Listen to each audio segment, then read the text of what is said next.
La última presentación de esta sesión es de un trabajo de desarrollo realizado en el centro de INTI en Córdoba, y es el desarrollo de un sistema de clasificación y pesaje dinámico de vehículos.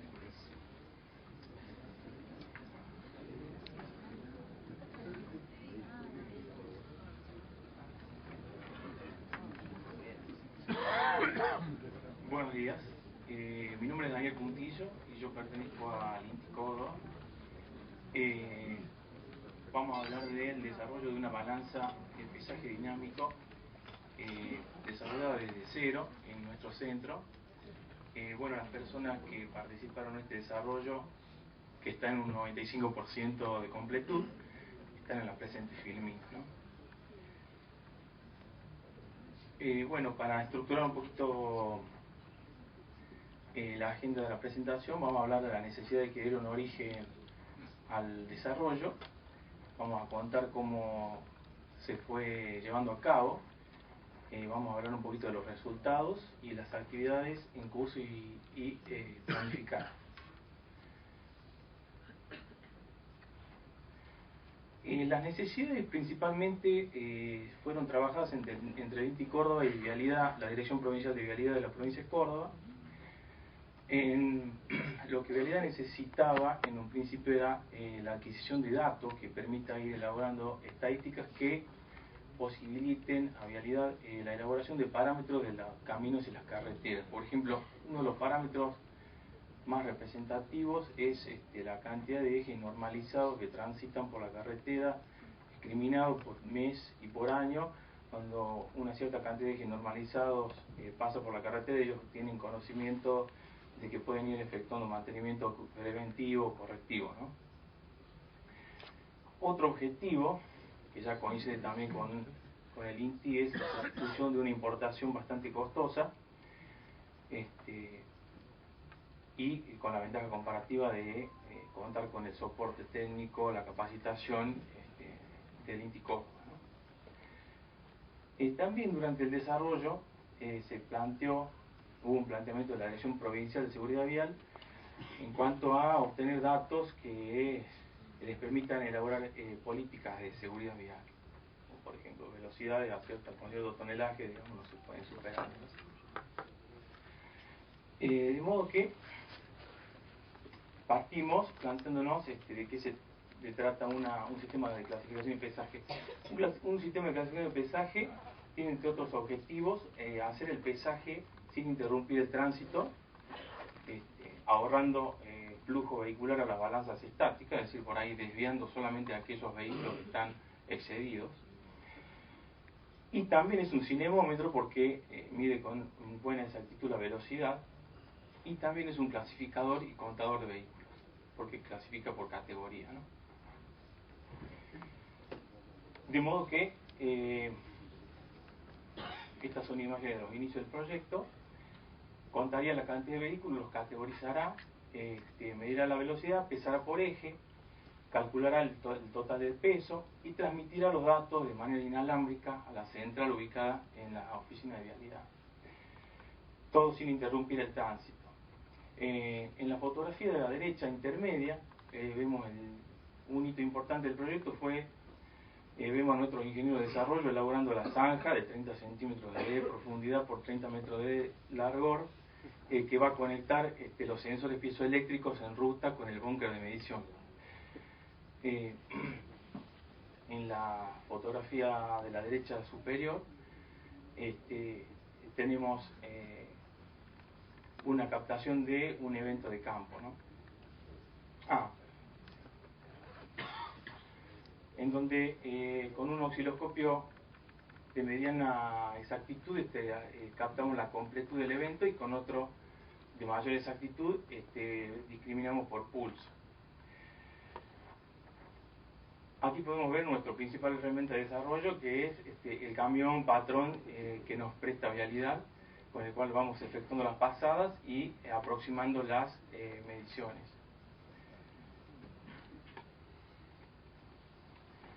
Ya para explicar un poco cómo se fue estructurando el sistema cuenta de un bloque de sensores generadores de señal de naturaleza piezoeléctrica. Es un material piezoeléctrico en film de polímero que produce una excitación eléctrica al ser deformado, como cualquier material piezoeléctrico, ¿verdad? Luego una etapa de acondicionamiento de la señal,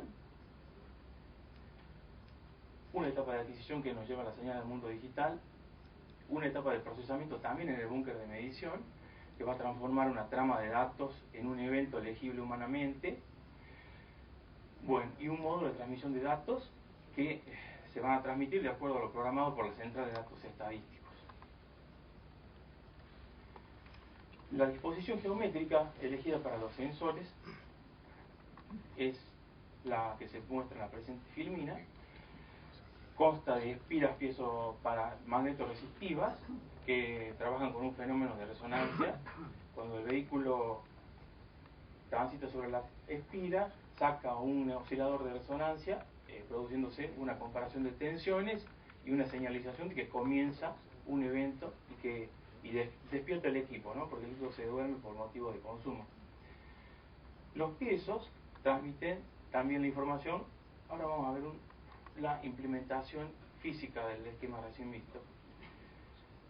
Acá se observa un detalle interesante desde el punto de vista de la instalación, y es la luz del sol reflejando sobre la resina de los sensores piezoeléctricos, que es una resina muy particular que permite ser amolada, de modo de que el plano de instalación de los sensores no sea completamente paralelo a la carpeta asfáltica, no presente ningún tipo de convexidad ni de ningún tipo de irregularidad, porque esto afecta directamente la medición, ¿no?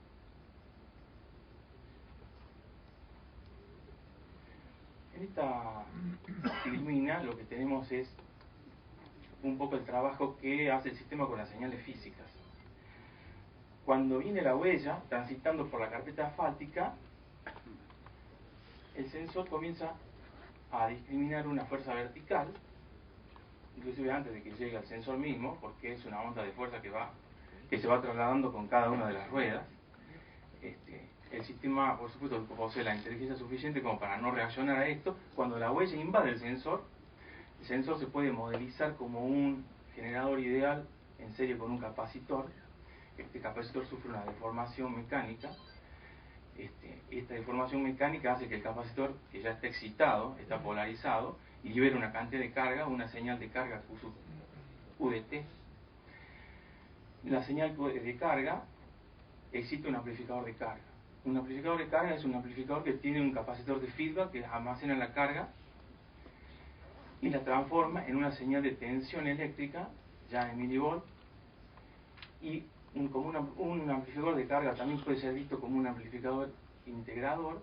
Integra la corriente en el tiempo, que es la carga, y obtiene otra vez la carga en forma de tensión. Por lo tanto, nuestro amplificador nos da una señal directamente proporcional a la señal emitida por el sensor, que es a su vez directamente proporcional al peso e inversamente proporcional a la velocidad. Por eso es vital que el sistema también capte la velocidad del evento.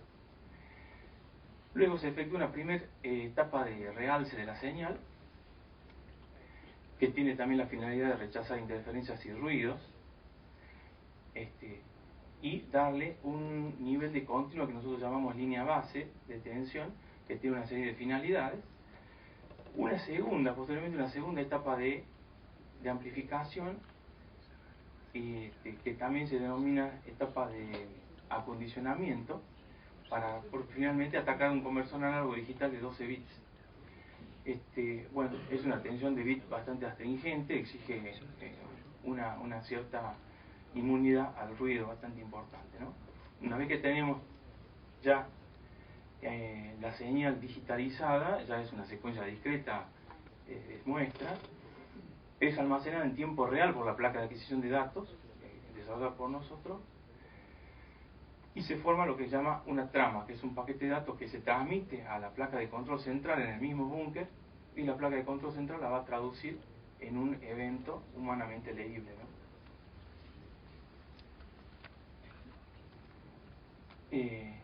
La placa de control central tiene una ventana de debugging que permite ir visualizando los eventos. Acá tenemos un evento típico donde la placa nos muestra una velocidad de 64,8 km por hora de un camión categoría 16, es una categorización de vialidad nacional. La tabla esta se obtiene de la página de vialidad nacional. La placa de control central informa el peso por eje, totaliza el peso y transmite una serie de parámetros adicionales que permiten validar el evento. El instante exacto, una cantidad de marcas de tiempo, un parámetro muy importante, la aceleración. En este caso es una aceleración de 2,3 por 10 a la menos 5, porque la aceleración obviamente implica que la huella está ejerciendo una fuerza axial sobre la carpeta que, pasado cierto umbral, puede invalidar un evento, ¿no? En este caso es un evento válido, es una aceleración despreciable. El tramo de medición, el puesto de medición, perdón dicho, se elige en virtud de que existe una cierta rectitud de la ruta y una cierta pendiente. Si la pendiente no debe superar un umbral, la rectitud tampoco, ¿no? De 3 o 4 puestos que nos ofrece vialidad, nosotros debemos tratar de elegir el que geométricamente fuere más conveniente. Y en la parte de atrás vemos una ventana del sistema de procesamiento de datos estadísticos, que es el que correría próximamente ya en la oficina central de vialidad. Bueno, una medición de campo típica, la gráfica va a mostrar una medición de campo típica. Muy temprano en la mañana hablamos por teléfono y pedimos que nos carguen el camión patrón con cierto porcentaje de la carga, y nosotros lo estamos esperando ahí muy tempranamente, y le pedimos que comience a pasar a velocidades crecientes. En el eje de ordenadas tenemos los kilos, en este caso de la rueda trasera derecha, y en el eje de abscisas tenemos la velocidad de pasada. La línea naranja y de triángulos verticales nos muestra el valor verdadero del camión, que está pesado en ese mismo momento con balanzas estáticas para tener la referencia, y los triángulos invertidos azules nos van mostrando las distintas medidas que va obteniendo el sistema. Vemos que las medidas van oscilando en torno al valor verdadero. La línea de trazos verdes muestra el valor medio de las mediciones obtenidas. Podemos apreciar que se acerca mucho al valor verdadero de la rueda, ¿no? Pero el sistema no es un sistema que mida por iteración, sino que es un sistema que tiene que arrojar una medida certera en una única oportunidad, por razones obvias. Por eso se incluyen las líneas magenta, que representan el más y el menos del 20% del valor verdadero del peso, y que son las que marcan la norma internacional ASTM 1328, que marca que para el que por rueda, para un tipo de equipos 3, dice la norma, se admite hasta el 20% de error en el 95% de las pesadas, ¿no? Entonces, bueno, vemos que el equipo está bastante adentro de la norma. Inclusive la norma abunda después en ejes, en grupos de ejes, en eventos completos. Bien, ya para resumir las actividades realizadas hasta el momento, podemos hablar de la instalación del puerto experimental, que fue todo un hito debido a que no existe bibliografía al respecto, ni demasiadas referencias. Existen fabricantes de cosas, pero en ningún lugar está donde se construye un equipo de pesaje dinámico. También la determinación de los métodos de calibración del sistema, es decir, cuáles son las ganancias correctas de los canales analógicos, cuál es la ganancia de la sensibilidad del sensor una vez que está instalado en ruta, cuál es la sensibilidad verdadera, porque viene una sensibilidad teórica, pero una vez que está instalado con la resina encima, con 15 centímetros de resina, la sensibilidad cambia, ¿verdad? El desarrollo del software de la placa de control central y el del firmware de la placa de adquisición de datos en tiempo real también es un hito que está superado, se considera en funcionamiento pleno. Y las actividades en curso son el dibujo de las placas de circuito impreso definitivas, que son dos, un sistema de compensación por peso y temperatura, que es un sistema que pretende tener en cuenta alguna variación del módulo de elasticidad de la resina respecto en el verano, en el tiempo de verano y el tiempo invernal.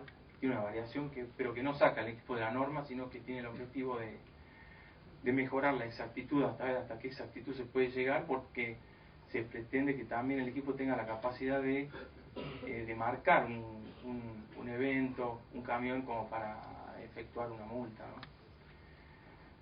Bueno, las pruebas de campo, que están en constante progreso, que son más de 15 o 20 ya. Las actividades planificadas son el autorrango, que es un mecanismo automático de ajuste de ganancias de las cadenas de amplificación, con el objeto de que las señales siempre se muevan en el centro de polarización de los canales analógicos. El funcionamiento con energía solar, puesto que no fue un requerimiento original de vialidad, dado que el puesto era un puesto que contaba con fase para tomar. De todos modos, el pasaje a carril completo son sensores que están en proceso de compra y que vamos a tener en nuestras manos muy pronto. Y también el colocar un sensor de carril completo es prácticamente directo, ¿no? Y bueno, y GNU Linux, que fue algo que evaluado en un principio y que tenía una curva de desarrollo, porque no es GNU Linux a secas, es GNU Linux Embedded, que entonces implica un manejo bastante fluido de compilación de kernel, drivers, es decir, hay que hacer una customización de Linux completa en una tarjeta que no es x86, sino que es una tarjeta embebida, ¿no? Está planteado como firmemente para una segunda versión de la balanza. Bien, esta es un poco la gente que ha participado, nuestro jefe de unidad técnica, el ingeniero Roberto Muñoz, y nuestro jefe de unidad técnica, el ingeniero José Amado, de izquierda a derecha, y el resto del equipo.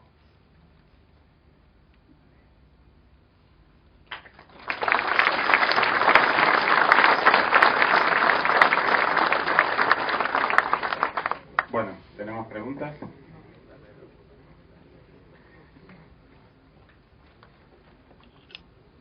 Una pregunta, vi que la velocidad que ustedes tomaron, que hicieron el análisis, era entre 40 km por hora y 72 km por hora. Yo te digo que realmente de viajar en ruta nunca vi un camión a 40 y 72, están todos por arriba de 80 a 90. ¿Hicieron pruebas para 80 y 90 y cómo les dio? Sí, lo que pasa es que bueno, se eligió esa filmina, pero el sistema está especificado, pensado que mide hasta 150 km por hora. Lo que pasa es que por ahí es un tanto complejo pedirle al chofer de vialidad esas velocidades, ¿no? Más cuando está cargado a pleno, pero tenemos también por mediciones de laboratorio generadas con generador de ondas arbitrarias, las mismas señales equivalentes a los sensores piezoeléctricos. El sistema mide sin problema hasta 150, ¿verdad? Y pesa con la misma exactitud.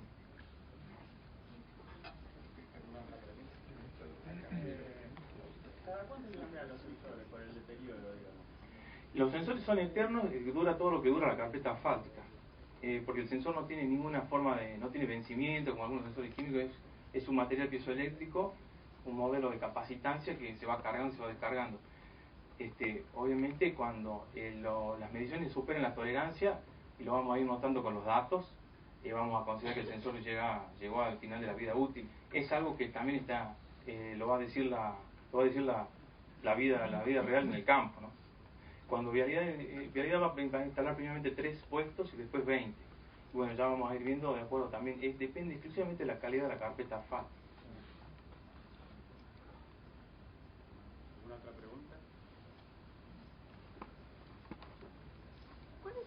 ¿Cuál es el rango de temperatura que admite el sensor? ¿Cuál es la variación? El sensor lo hemos calentado con pistola de calor y hemos medido con un puente de impedancia su variación. Tiene una variación prácticamente nula.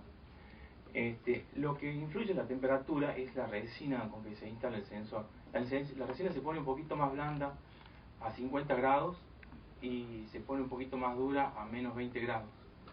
Y por eso se está trabajando en una compensación de la ganancia de los canales analógicos para ir manteniendo constante ese factor. pero la tolerancia que se le va a establecer a vialidad es de menos 10 a más 50. Teniendo en cuenta que la temperatura de la carpeta está siempre 15-20 grados encima de la temperatura ambiente. Así que, Bien. ¿Alguna otra pregunta?